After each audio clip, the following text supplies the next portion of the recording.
Vote on account budget గురించి తెలుసుకుందాం. Vote on account budget దీనినే తాత్కాలిక బడ్జెట్ అంటారు. దీని గురించి మన రాజ్యాంగంలో 116వ ఆర్టికల్ తెలియజేస్తుంది.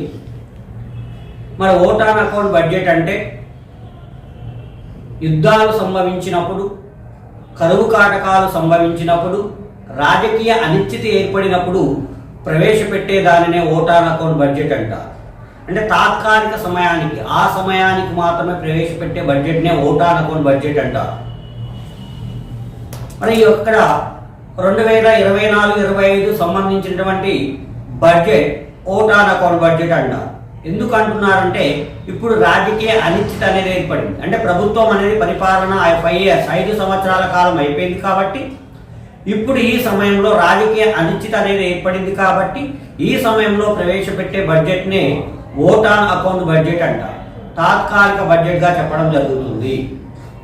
మరి దీన్ని నిర్మలా సీతారామన్ గారు బడ్జెట్ని ఫిబ్రవరి 1వ తారీఖున ప్రవేశపెట్టడం జరిగింది. బ్రిటిష్ కాలం నుంచి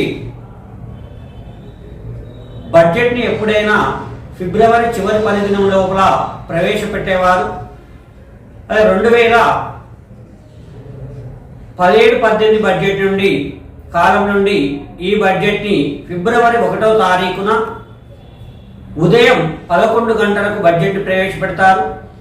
ఈ బడ్జెట్పై బడ్జెట్ సమావేశాలను నిర్వహించి ఆ సమావేశాలలో ఆ బడ్జెట్ని ఆమోదించి అప్రూవ్ చేసి ఆ అప్రూవ్ చేసిన బడ్జెట్ని ఏప్రిల్ 1 నుంచి మార్చి 31 వరకు అమలు చేయడం జరుగుతుంది.